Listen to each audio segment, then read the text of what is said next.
ntabwo ari ibintu bisanzwe.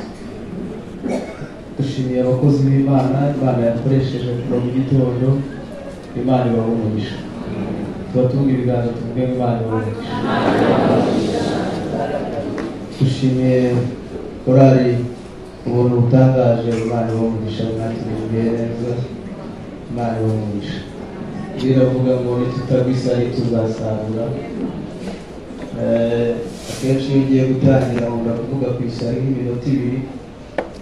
Hari abantu baba barabaye ahantu bahinga amasaka bagire gutya turebe.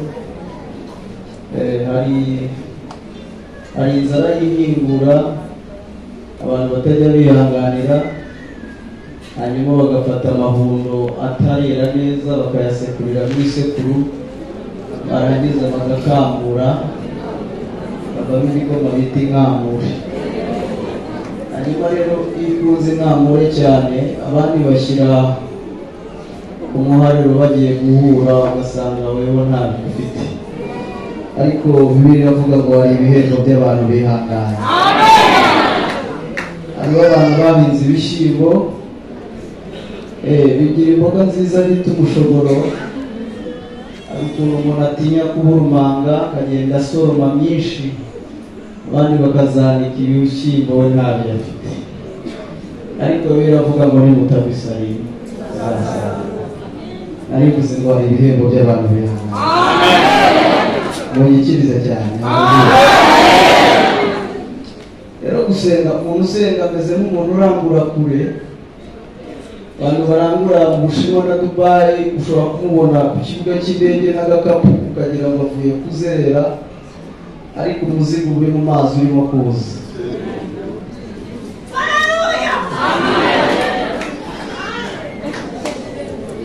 Abantu basenga bameze nk'abantu barangura kure.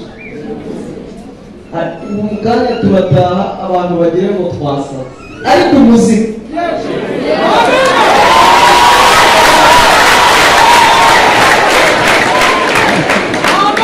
guca munsi y'ubutaka cyane.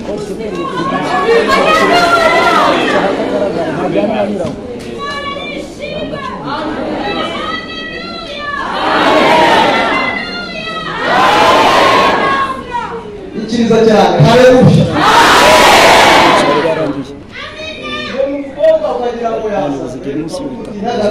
Abantu bari ku kibuga cy'indege bavuye bose avuye agakambuka n'imyenda kandi avuye kuramba, ariko ntabwo babizi. Gusenga rero ni ukurangura kure.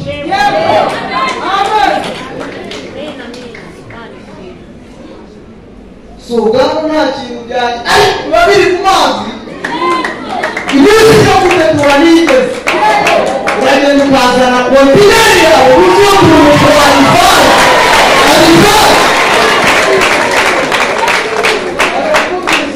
gusenga no kurangura kure. Haleluya.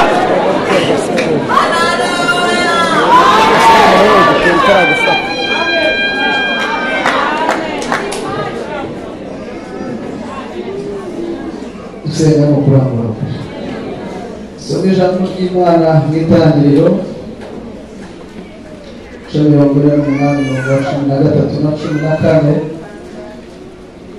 Hanyuma tuganira ijambo ry'Imana.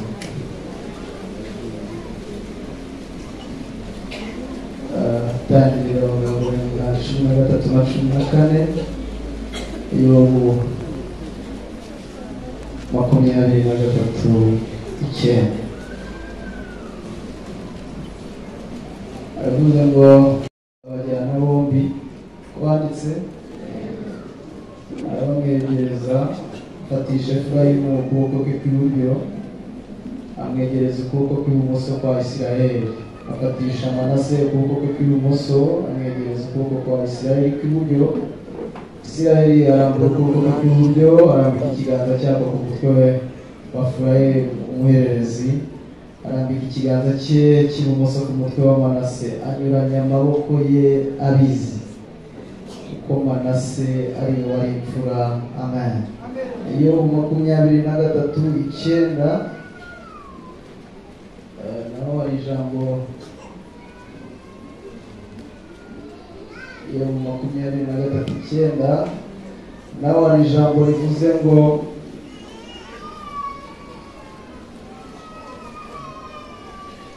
mu kuboko kw'ibumoso aho ikorera naho sinyiharuzi, yihisha mu kuboko kw'iburyo kugira ngo ntayibona. Amen. Nazanye ijambo ry'Imana, ndashaka kugira ngo Imana numvishe numva nshaka ko Imana idukura ahasanzwe hose. Amen. Adiganye n'umutima wanjye wo kubabwira ibintu byinshi, ariko numva umwuka aramase ngo ntabwo dukura abantu ahantu hasanzwe hose. Hari igihe umuntu aba ngo ivubira imvura ababi n'abeza, haba ngo iyo uzi ko ibintu bihenda natwe bikaduhendana, abantu bakabwirirwa ngo byahenze, ariko dufite gahunda uyu munsi nkurikije ubutumwa Imana yahereyeho mu gitondo yo kudukura ahantu hasanzwe hose.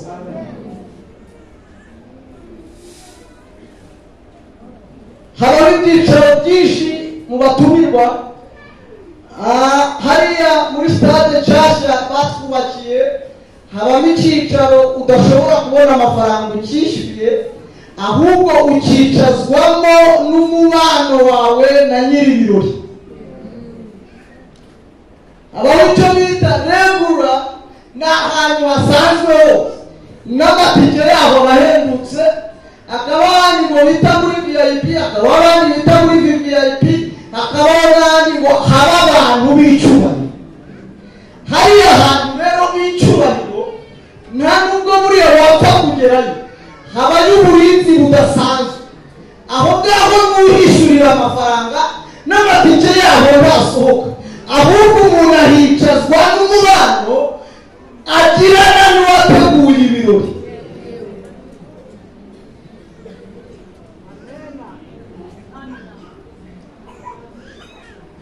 Bishatse kuvuga iki? Ndashaka gusobanura amaboko y'Imana abiri, ariko reka mbere ibumoso. Ibi bintu byose Yobu yarabivuze, aravuga ngo iyo waburiye Imana mu bana ibirihe, wayiburira mu matungo ibirihe, wayiburira mu mudamu ibirihe, aravuga ngo ijya yihisha.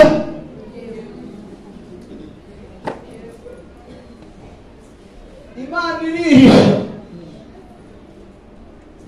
Avuga ijambo rikomeye, aravuga ngo ijya yihisha mu kuboko kwayo kw'iburyo.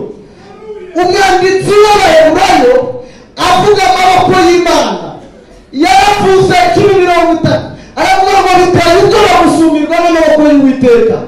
Bibiliya ijambo ry'Imana yo iravuga ngo biteye ubwoba gutabwa muri yombi n'amaboko y'Uwiteka. Kubara 24:8 avuga amaboko y'Uwiteka, yaravuze ngo yadukuje y'amaboko akomeye ngo mwayikoko Imana igira amaboko.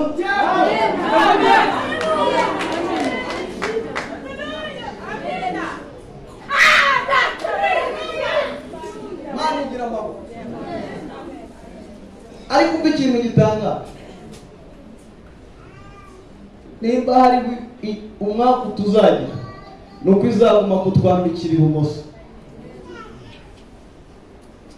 Ibumoso n'ahasanzwe hose. Ibintu byose Imana ikora ibikorera ibumoso. Byose.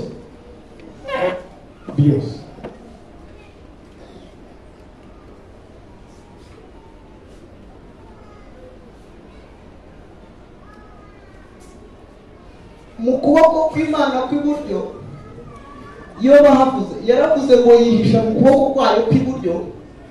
Zabura kuririmba yaravuze ngo ni mu kwera kwa. Aho hantu niho yihisha. Ushobora kuyishakira mu kazi ukayibura, ariko wakiranuka ugasanga niho iri.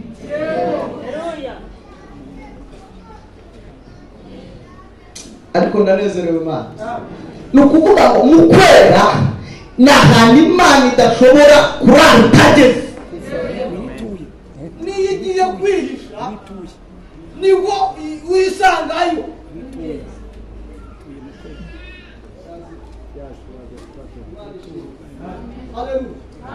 Haleluya. Mu kwera niwe ituye, niyo bwo buturo bwayo. Niyo mpamvu abantu ngo bera nkayo bitakibasha kubihisha, ahubwo iyo ugiye mu kwera gusa usanga ari wiri. Niyo gukingurira itanga ikaze ry'aho hantu.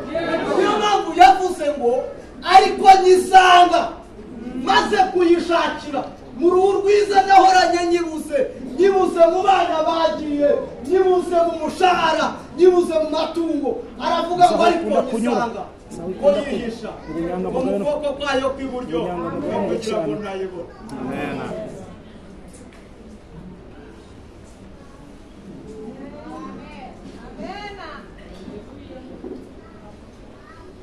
Imana igukozeho ikindi kiganza mu izina rya Yesu. Mfite amakuru ko ibikorwa byose by'ibumoso byashize. Ibumoso ibintu birahenze.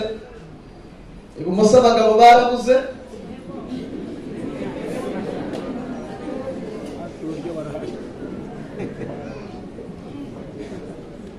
Ibumoso ni wahubakira inzu muri iyi minsi biragoye. Ibumoso ni wahabona akazi nta connection, uvuge ngo ntibigikunda. Imana isigaranye imirimo y'uburyo gusa.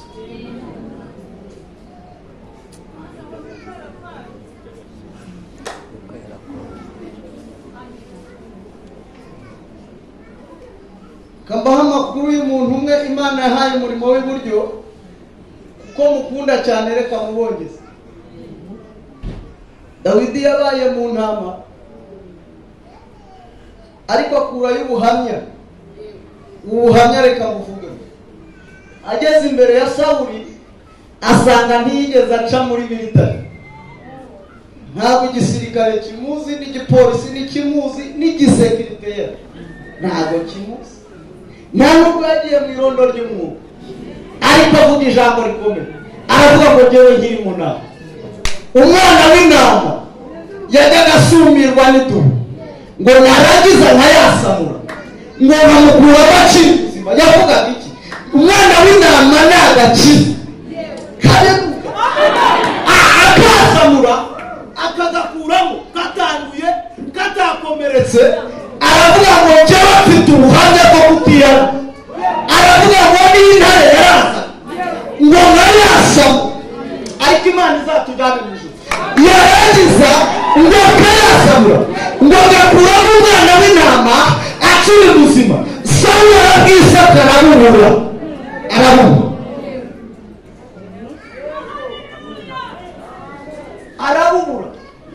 Hariho abantu bari gusenga ngo muzamurwe, nudakiranukira mu ntama ntacyo uzakora muri perezidansi. Umuntu wese aho ageze, nta muntu waba uri inaha ngo agwe Nyabugogo.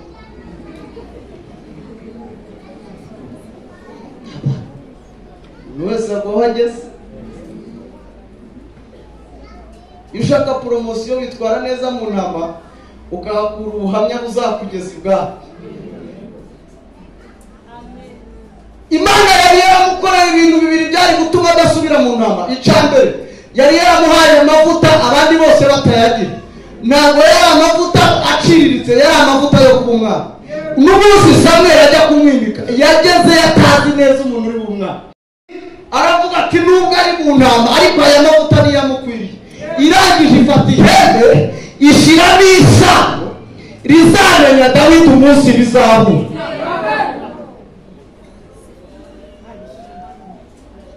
Kuri Salomo amavuta yanga kumeneka, Aminadabu amavuta n'igikotori ibintu biranga. Ariko Dawidi amavuta akimubona biramenyana, rya sano rirakora. Amavuta atangira kumenya ko nyirayo ari. Mugabanye ishyari, nta kintu wakora ngo utoragure 2,000 Imana yangeneye mu isoko.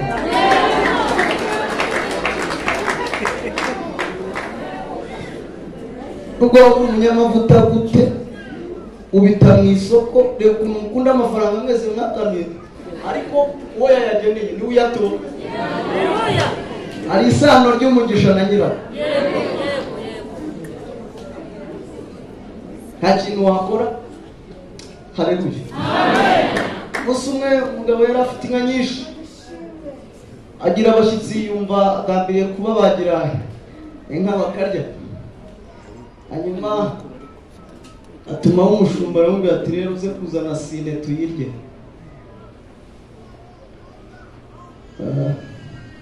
Umushumba ahagarara imbere ya nyirazo aramubwira ati hoya ntabwo sine tuyirya. Nyirazo ati ariko inka n'izanjye nategetse tuyirye. Undi ati ariko sine ntabwo igize gute iribwa. Akomeje guterana amagambo impaka zabaga impaka. Mushumba abwira nyirazo ubwo atari kutari kumbaza impamvu ntashaka ko sine tuyirye. Ndati bamugani no kubera iki?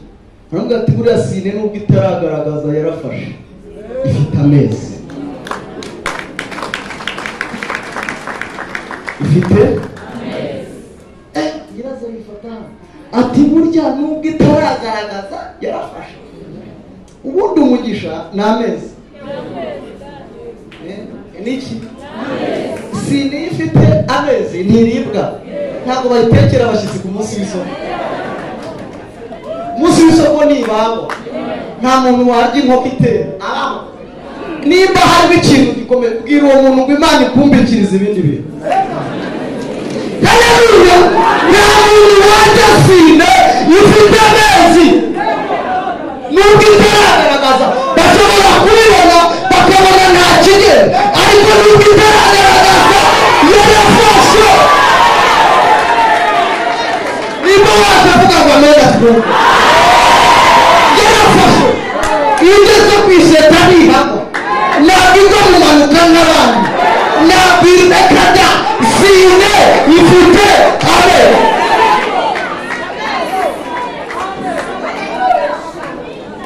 Niba mwazanye na Yesu umuntu ubwirwaza muvuge ngo sine ntugapfe.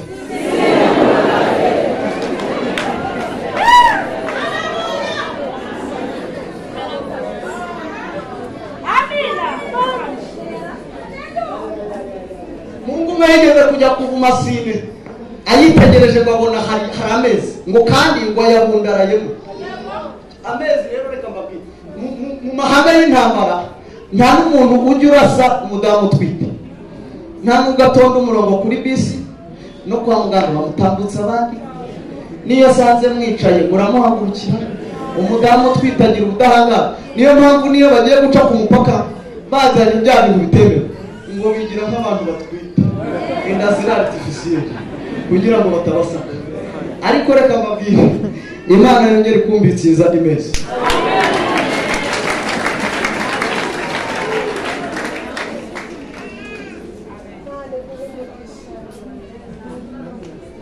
Nubundi nabwiye umuntu numva yararambiwe yarategereje abandi mwayisinyana inyuma, ariko umunsi bizasohora ko muzaseba. Ubisoni zizabakora bingana gute n'ikuntu mwabeshye ngo ntabwo ari byo. Impamvu tugihari nuko tugifite amezi. Sine nafashe.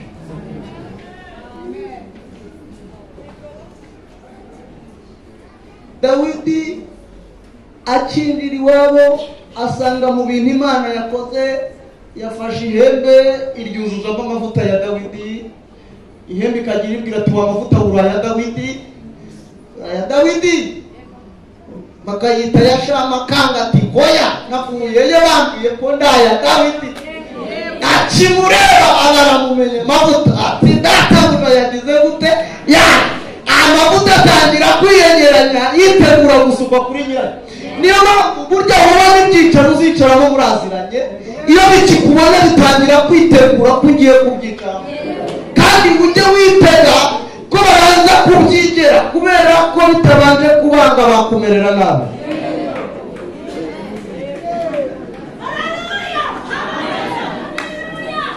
Gahunda bose bagomba kubyigera byamara kubanga bakaguhagurukira bati wenda reka nawe agwemo.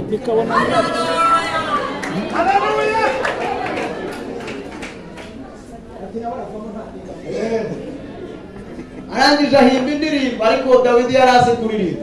Aravuga ngo Uwiteka nteguriye ameza mu maso. Yavugaga bariya abahungu bamujyanye mu nama. Aravuga ngo nteguriye ameza mu maso y'abanzi banjye. icyo kintu rero ntabwo cyavuye ahantu hasanzwe, hari ibikorwa by'Imana bidasanzwe.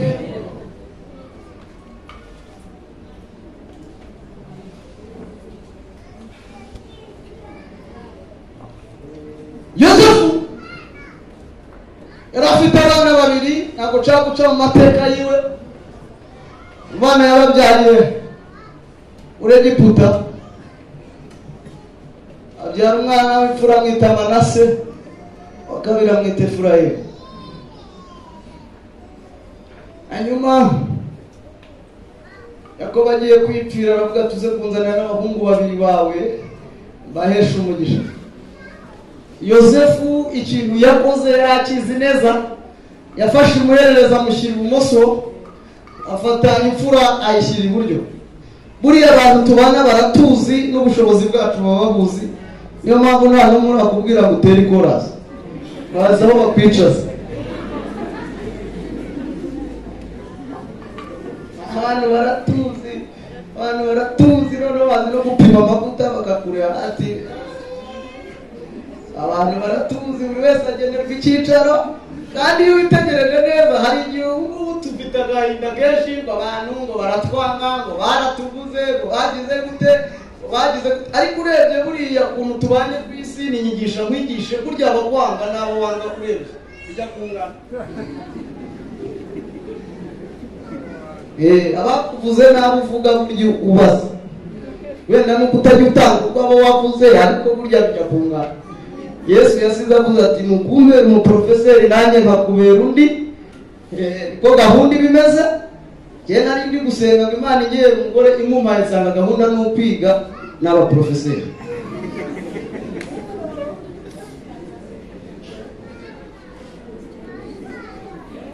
Yosefu yari azi ibyicaro byabo, azi uw'imfura, azi n'uwabucura. Ariko ndashimira Imana ko burya twebwe Imana ntabwo tureba uko turi, ahubwo Imana ireba uko izatugira. Niyo mpamvu ijambo ry'Imana ridasa nk'uko dusa, ahubwo risa nk'uko tuzaza. Ijambo ry'Imana ntabwo risa nk'uko turya, ahubwo risa nk'uko tuzarya. Ijambo ry'Imana ntabwo risa nk'aho twicara, risa nk'aho tuzicara. Ijambo ry'Imana ntabwo risa nk'uko uvuga, risa nk'uko uzavuga. Niyo mpamvu iyo Imana ikureba ntabwo ikureberaho, ahubwo Imana yita ku iherezo cyawe. Pawulo yaranditse aravuga ngo amakosa ntibikwiye gufata imibabaro y'iki gihe tukayigereranya n'ubwiza buzahishurwa. Hari igihe umuntu akurebera mu mibabaro y'iki gihe akagira nta kintu uzavamo. Abwira Abaroma 3 yaravuze ati Abayuda barusha muri byose, aravuga ati ariko reka mbabwire kimwe kiruta ibindi, ndabitswe ibintu byavuzwe.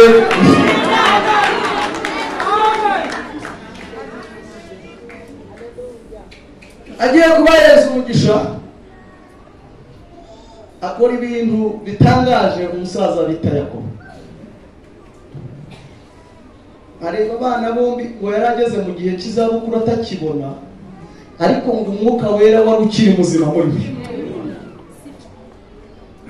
Agiye guhereza abana umugisha, ntita ku byicaro babahaye, ahubwo amukozaho ikiganza gikwiye kumujyaho.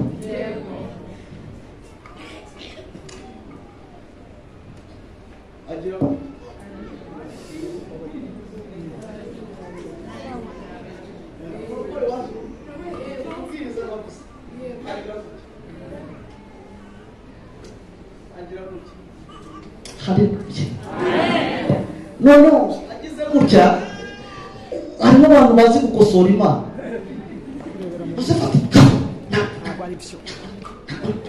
Kuko abahanga mfarigi, ariko kukuri nabo tubi mbona yurajya abizi.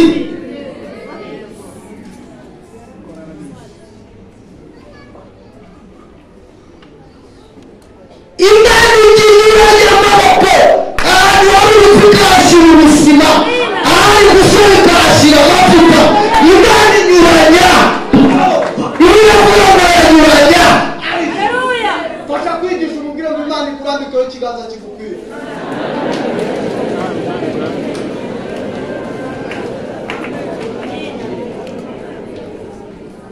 nzanyuranya umva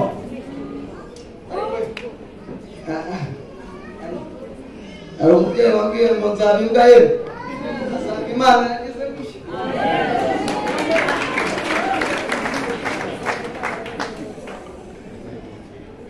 yarambwiye ngo nta kintu nzigezaho none ndaramushakanye murangizanye amashuri ariko wamara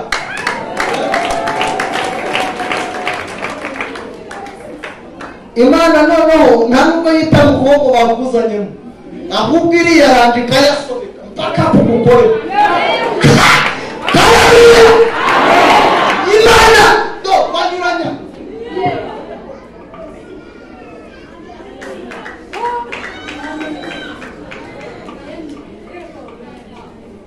iri kode y'umwuka ndanezerewe kandi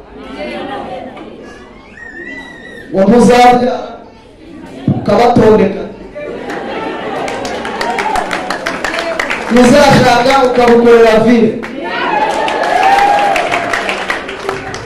nta kazi uzabona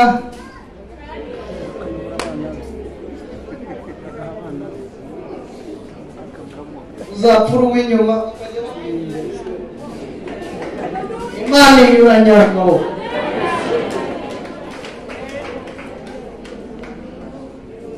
ndi kubwira abakristo ngo bave muri birahindutse kuko imirimo y'Imana yashize hari ibiganza by'Imana by'iburyo bigabira abantu bayo b'inshuti zayo magana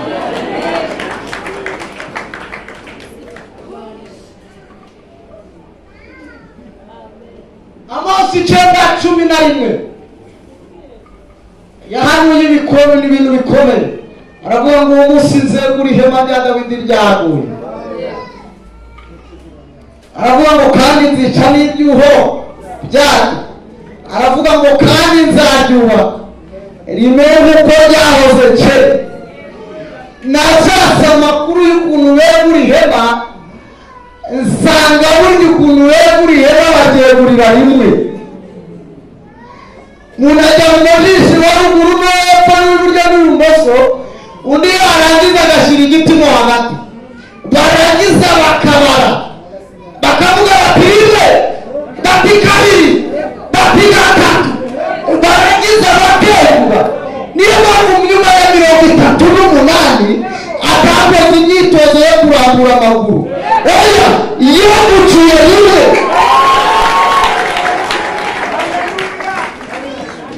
ariko waje vuga ngo amen iyo ikimara kweguka rero bijya bigaragaza ibyuho ubu dufite ibyuho mu kurya ufite ibyuho mu kwiga wakugeza aho bavuga igifaransa wakumirwa hano dufite ibyuho nimuka turebe gutya kandi buri wese agira icyuho bitewe n'aho yakuriye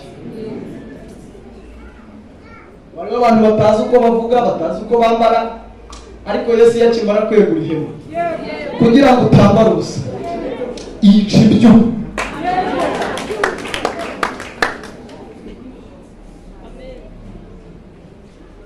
aravuga ngo yica n'ibyuho byayo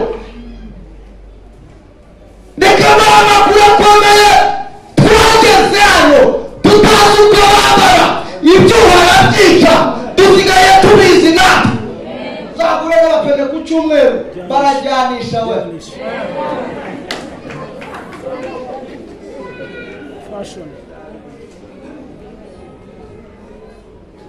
umubona mu modoka ukagira ngo afite masters basigaye bajya kurangura mu Bushinwa akakivuga nabi ariko akakivuga Imana ijya yica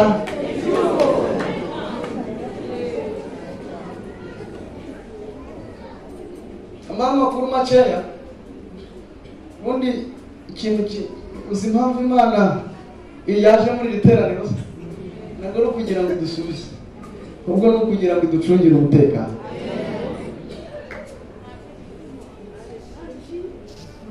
buri Imana yishimira kutubika ahantu uko haba hasa kose ariko hapfa kuba hari umutekano Mose yabaye mu rufunzo abana babaheka babahindurira pampexi yarira ati ceceka kibondo kagira gutya bati humura mwana wanjye, yakanga guhura bakamushyira imbere bakamwonsa, ariko nyina abonye igihe avukiyemo asanga ni igihe cyo kwicwa kw'abana b'Abaheburayo, ntiyahitamo kumubyarira kwa muganga, amubyarira mu rugo, akora ikintu bita kumubohera akato, amujyana mu mazi mu rufunzo. Abahanga babiri bavuga ko ikiriya kibazo cyo kudidimanga ari ikibazo cy'umusonga wavuye mu mazi. Hanyuma nubwo aho hantu ari habi, ariko niho hafite umutekano.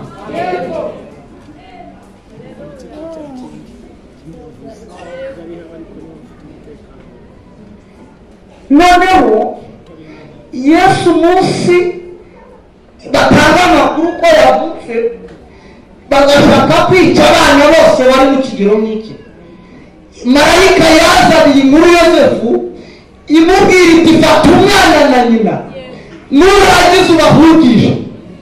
Ahantu yamubwiye yagiye muri Egiputa, niyo twaririmba turavuga ngo ni hari, ariko hari hafite umutekano.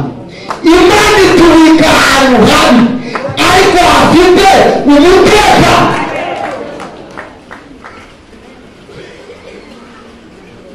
Nimba washavuga ngo amen. Ubundi nabwiye abantu ababwira ngo hora wiramata ngo ntiwize, iyo wiga wari gupfa.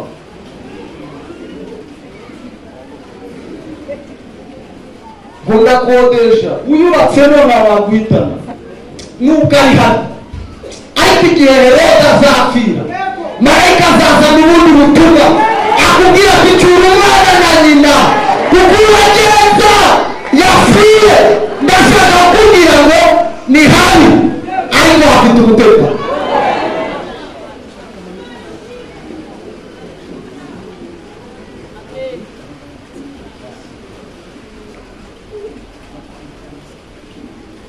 Rimwe nigeze kubwira Imana, nayibwira n'ahantu undi ni habi pe.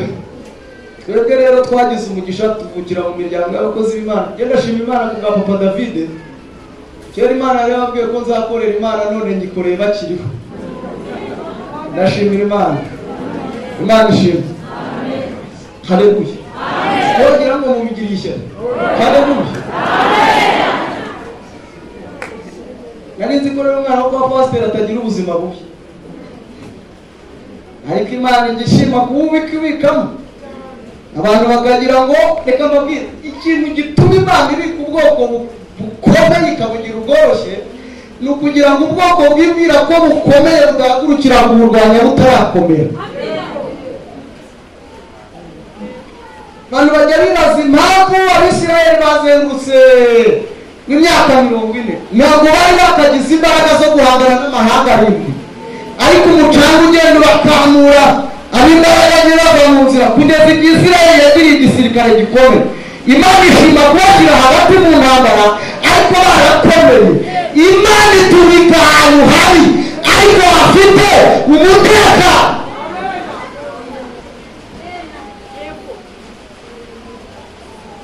Ibiro mukuru yaravuze ngo ubushake bwawe burasharira. Ikintu Bibiliya ivuga akenshi, Imana iri kutubwira ibintu,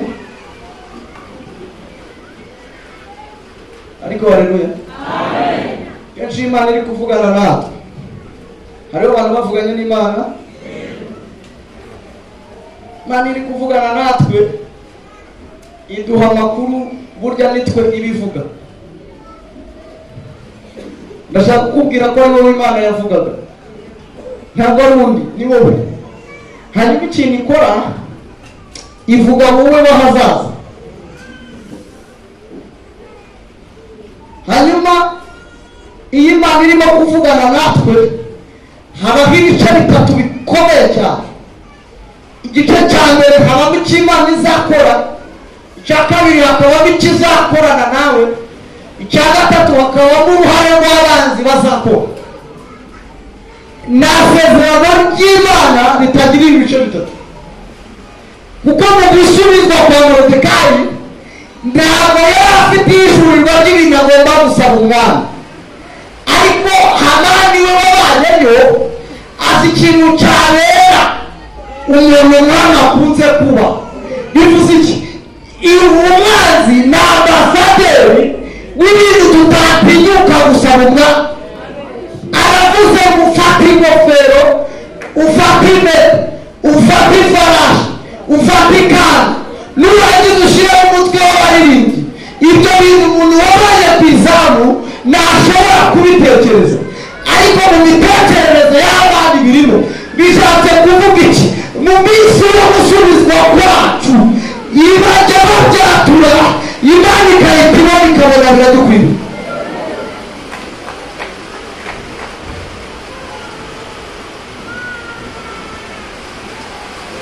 iyo bakora amakosa yo guhamagara Moridekayi bakamubaza ngo tugure iki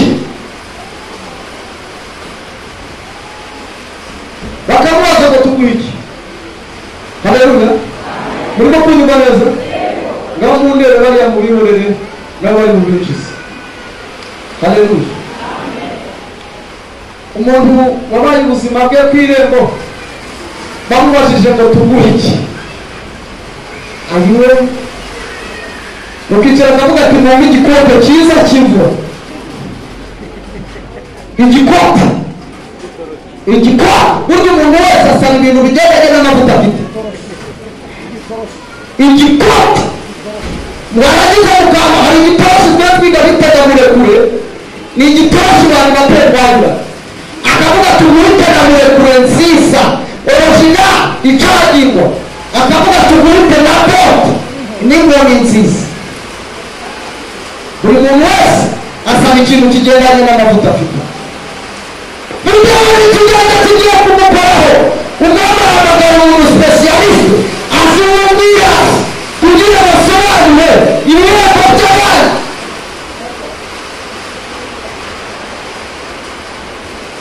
ahagaze imbere y'umwami atangaza amakuru akurikira aravuga ati bya bindi byose twasomye uze kubima yumvaga ari we ariko burya ntabwo yari we hari undi yari arimo kuvugira imana inyuranye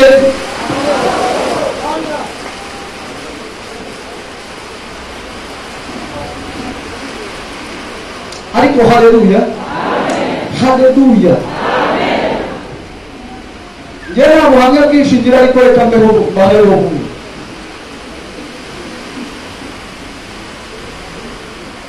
amabwire ino nkuru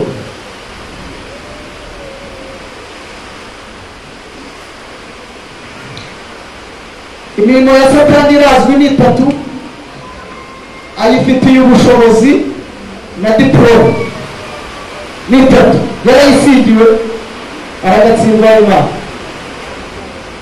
umurimo wa mbere wa Satani birivuga ngo ni ukwiba icya kabiri ni ukwica icya gatatu ni ukurimbura mu gihe ubyuka utazi neza icyo ugiye gukora Satani wabyuka afite izo gahunda afite gahunda yo kwiba kwica no kurimbura n'ubu mu gitondo yashatse kukwica nuko yakubuze impamvu Imana itagifata abantu bayo ngo iyabike ahantu hasanzwe ni ukubera ko ahasanzwe bazi ko bajya babayo ahubwo irabafata ikabashyira ahantu mu kuboko kw'iburyo akunda kwibera abantu baciriritse ariko bazakomera amakuru nabuye na rimwe ry'agaciro ritava mu cyobo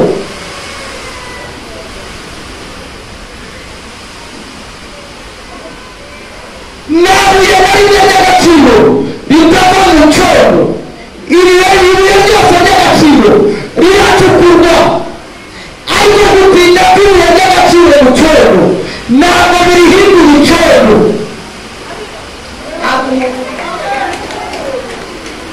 abo munyumbi haleluya narivuze ngo gutinda kw'ibuye ry'agaciro mu cyobo ntabwo birihindura icyobo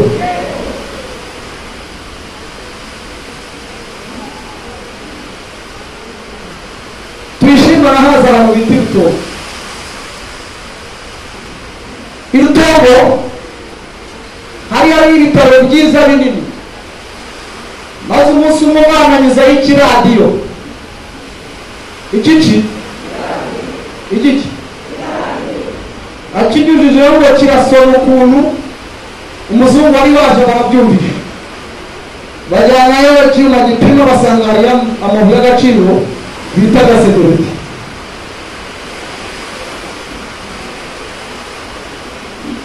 hanyuma bajya kuvugana n'akarere baravuga bati ahantu twahabonye ibuye ry'agaciro bita gasedorite kandi itangira icukurwe. ntabwo tubizi iminsi byafashe ariko ibyo bitaro ubungubu n'ibihaba hari indake zo gushaka ibuye ry'agaciro. ndakuvugishije n'izina rya Yesu inyubako yose yubatse hejuru y'ibuye ry'agaciro iyo byamenyekanye ko biriho irasenywa kugira ngo icukurwe.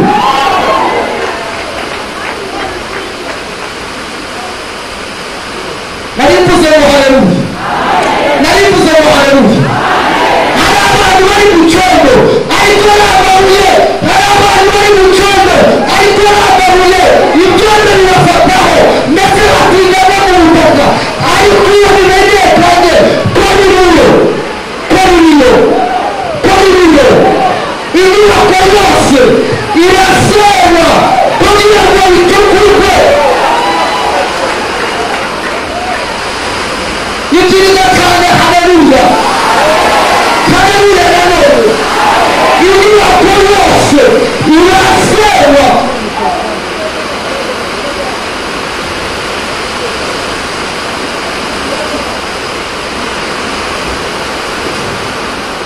ariko Imana yavumbuye amabuye ijya yishimira kutubika mu cyobo ariko ibizi neza ko turi amabuye y'agaciro. ibyo ni ikigero zacu kuva mu buzima bwawe. hanyuma kavuga gatera ukuboko kw'Imana kw'iburyo. uyu mwana Efurayimu n'icyo Imana yari imubonyemo kitari kiri muri Manase. sinzi niba tukirimo kumvikana. Imana yamugisha muri Efurayimu hari yahisemo imbaraga z'Imana izakoresha. iyi Imana ishaka kukubitsa ikintu cy'agaciro akenshi ntabwo ubugisa. abahanga baravuga ngo umuhinzi arira mu rujyo. urabona umubumbyi hanyuma ikintu wowe ushobora kenshi ni uko ushobora kumubona ukagira ngo burya nta nubwo aza ahantu intumba arimo ariko n'ubuyaru. icya kabiri baravuze ngo kenshi Imana ivugisha abantu ibintu badasa nabyo kubera ko mu bintu Imana izakorana n'abantu hari isaba ishusho yabo nshya y'uko bazaza. uyu munsi isi iracyavumbura ibintu Imana yavuze gusa. munsi Imana yari mu ijuru igambirira kurema yicaye ahantu yicaye idahagurutse yabumbuye akanwa gusa iravuga ngo habeho. umunsi yavugaga ngo habeho ibintu byatangiye kubaho n'uko Imana ibitegetse. niyo mpamvu ijambo ry'Imana riravuga ngo ikintu Imana ivuze burya kingana n'ikigo.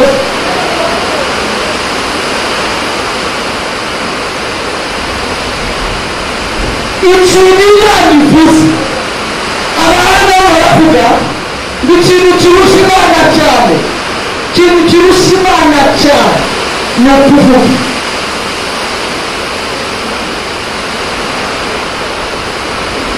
ikintu kirusha Imana cyane ni ukuvuga.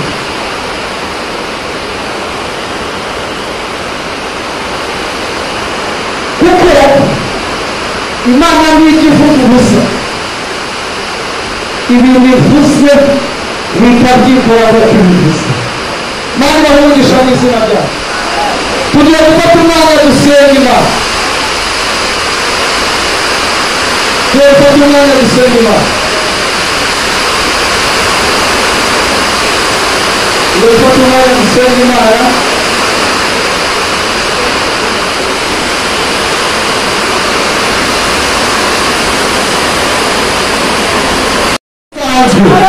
Imana irabizi ko nubwo yahamagaye Petero mu mazi ntabwo bagenderamo, ariko harimo umuhanda udasanzwe. Ndashaka guhinduka umuntu udasanzwe n'ibino bihe bidasanzwe. Nagira ngo nimunyumvishe gikiriza cyane, hinduka umuntu udasanzwe.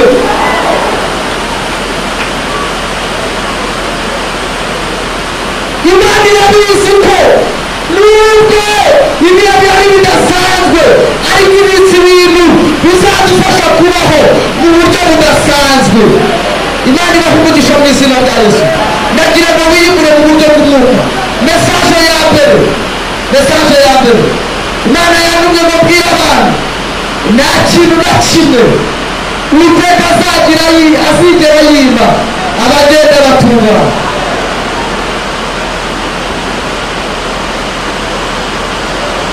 Icyakabiri, nimugoroba nagize ishuri ngo ndagira ngo mundebe, umuntu utari mu byumba ubwo ntabwo birabimureba. Nabonye umuntu ahagaze hariya afite igikapu kinini cyane, ndebye neza mbona afitemo ibintu bimeze nk'imitwe, mbona n'umugabo munini cyane aravuga ngo aya ni amashusho mashyashya. Mbona ari kugenda afata umuntu agenda amukuraho umutwe amutekaho undi. Imana irabwira ngo uje guhindura amashusho y'abantu, abantu bazabareba ntibazabamenya. Imana ije guhindura amasura y'abantu. Uzajya uvuga uti cyakora samawe, ariko burya ntabwo niwe. Imana ifite gahunda Imana ifite gahunda yo gutanga andi mashusho. Nimba waje vuga cyane ngo amen. Ushaka guhanura uyu mugoroba tudafite ikintu na kimwe twitayeho. Nabonye umuntu afite, urabona iyo umuntu wawe apfuye akenshi apfiriye mu mpanuka, iyo iki ngiki nta kiriho ntiwamumenya. Mwari muzi ko umuntu araka isura y'ishusho y'umuntu naka ngaka, ntabwo ishusho y'umuntu naka iyo umurebye hano kano karagavuga. Nabonye Imana izana imitwe mishyashya, iravuga ngo ize guhindura amashusho y'abantu. Abantu batinze hano cyane, hano hagiye kuba hatoya.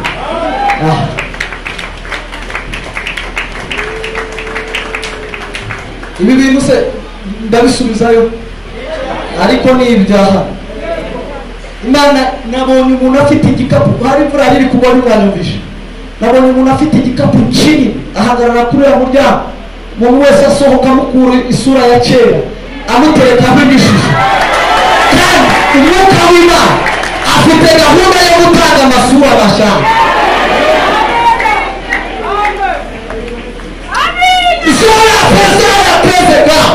Imana ije guhindura iyo shusho, ari indi sura nshyashya. Umwuka w'Imana arimo kugenda aterekaho abantu andi masura. Imana irabwira ngo yaha ibintu mwari muzwiho, ariko Imana abantu batindanye yitwa agiye guhinduka ukundi kuntu. Niba harivuga cyane Rwanda. Ikintu cya gatatu mwaka ugira ibihembwe 4. Mana yambwiye ngo muri kino gihembwe kibi cya kabiri cy'umwaka abantu babaye hano ntabwo bazabaho nk'abandi.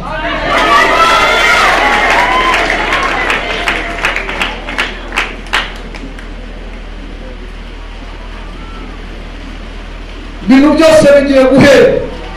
ariko ntabwo tuzabaho kimwe n'abandi. Bantu bagiye reka mbabwize ukuri, ariko haleluya, Imana ifite ibisubizo by'abantu batindanye nayo. Ibi bintu ntabwo ari ibintu bisanzwe neza. Ikintu cya gatatu,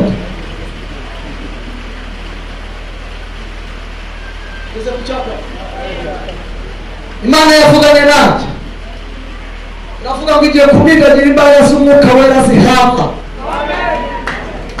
Nabonye abantu buzura umwuka wera, kubihagarika biratunanira. Imana iravuga ngo abantu bagiye kujya buzura umwuka w'igifute. Ibihe bya kera bigiye kugaruka muri kino gihe.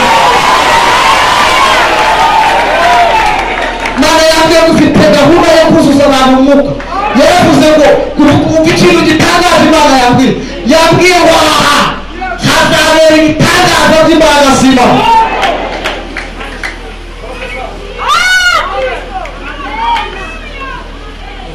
Ntabwo nigeze ryama, mudamu wanjye yari yambwiye ngo naza, ashobora kuba yaje simbizi, ariko arabizi neza ntabwo nigeze ryama. Umwuka yavuganye nanjye arambwira ngo arambwira ngo ni inzu iciriritse muri uyu murwa, ariko ibitse isanduku y'Imana. Abantu bagiye kuzura umwuka wera, abahungu bagiye guhanura, abakobwa bagiye guhanura, imbaraga z'Imana zigiye gukorera imirimo idasanzwe hano. Abakorera agiye kudaririmba, abantu buzura umwuka wera. Ndabivuze n'isaka, Imana igiye kuwukora mureba. Hano wa gatatu, Imana izahagurutsa ikimuga mwari musanzwe muzi nk'ikimenyetso cy'imirimo Imana igiye gukorera hano. Icyarata icyo tugiye gusengera mu Imana yambwiye guhagurukije abakozi muri Kabuga. Mugende mufate isi mu izina ryanjye. Nabyangukiye hano ubu nanjye bise nikonekita, ngiye gufata isi. Fata isi, niba kandi utaraza, niba kandi utaraza, ubafunga amaraso bajya bakubona bahumurirwa ibindi bintu. Fata isi, ifate, ijegeje, vuga ibintu biyihindura. Fata isi, ifate, fata ibitekerezwa n'ibika.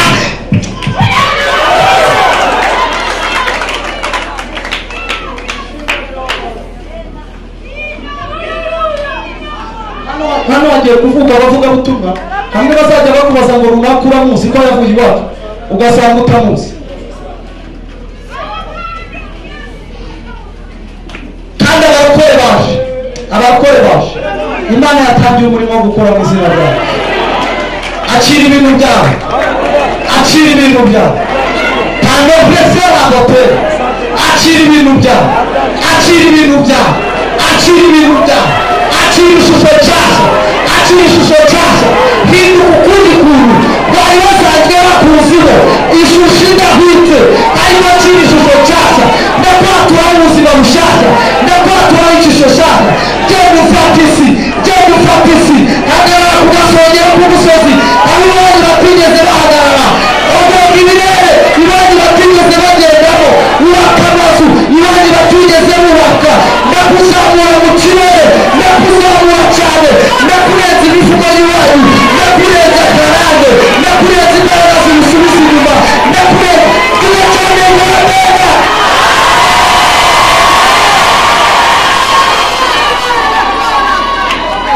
Atose fora pera.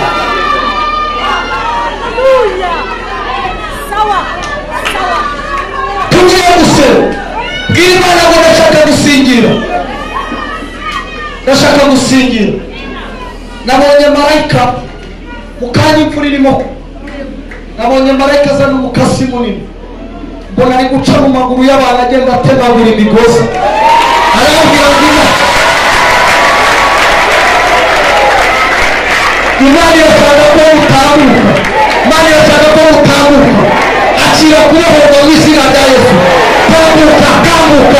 Tambuka va mu buzima bagushyizemo, va mu buzima bugoye umaze mu isi. Tambuka ajya ku gasongero, tambuka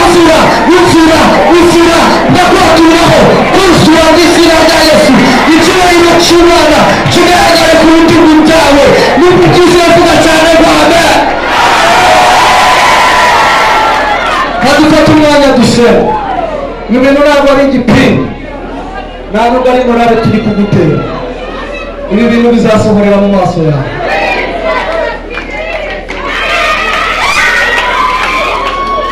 tafasa ya bigla batasa biniglas batose fora trezegla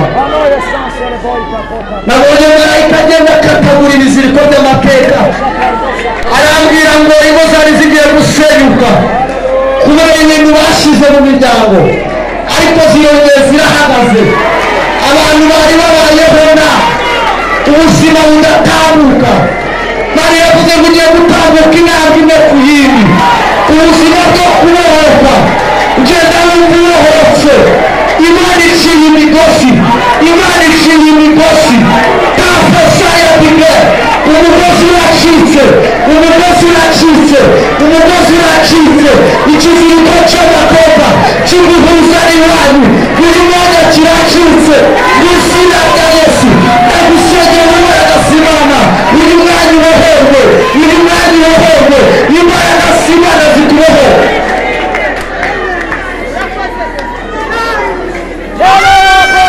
ataya sora pesa tayo pesa ya bige tapo pesa ya tayo pesa ya bige kuko imana imukora ku maso abantu bagiye kugira bahishurirwa amafisi adasanzwe abantu bagiye guhishurirwa Mana sakaroza pela roda pela cabeça santa la corona. Atasebo tayo pesa ya nataya bige imana ikumura abantu nakusanga muri mubi ukwiye kumenya iby'imisinire Tola mawa tukasala bayo.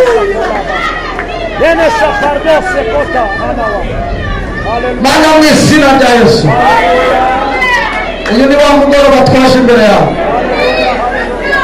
adopreso pesa ya bige tavosa ya to nataya pesa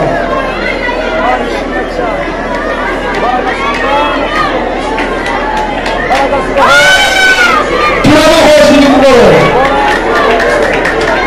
turabahoza uyu mugoroba tubahoza ibyacu n'abantu abana bacu bafashwe tubagaruye ari bazima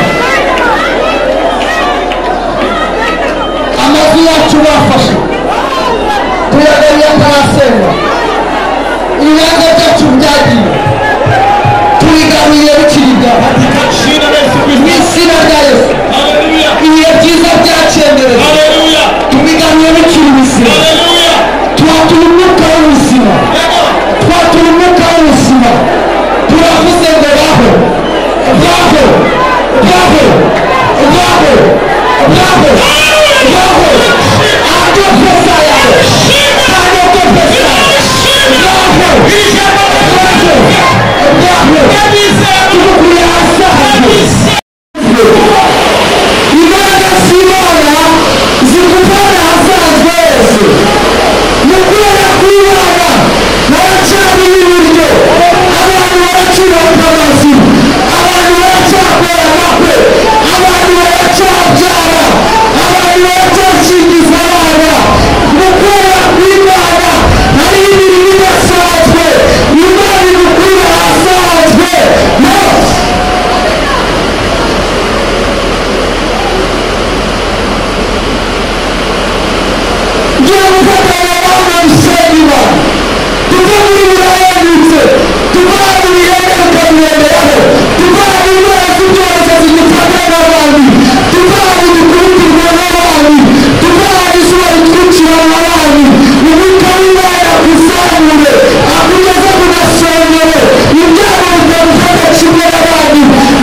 gusengana nawe ndashaka gusengana nawe uvuga uti ndabyanze ukuntu bindegeraho nanjye najya bibonye nk'uko reka ndakuzi ukuri tugiye gusohora mu gihe kidusaba kuva aho ariho hose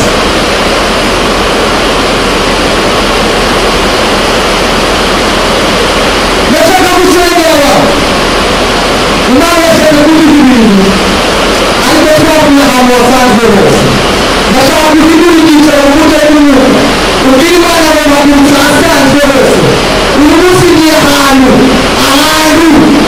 hadasanzwe ukuboko kw'imana kuza ukuboko kw'imana kw'iburyo ntabwo kwananiwe gukora uracyakora imana yavugisha mu izina rya yesu imana yaripimira wanjye reka dusenge imana murabona iranganira duhaguruke kugira ngo duhaguruke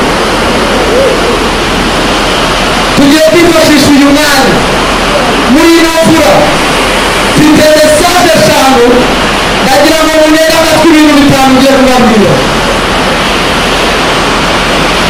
muhumure abantu bagiye muvuge mwangana muhumikirize mbere ko kwikunyuma haleluya haleluya cyane haleluya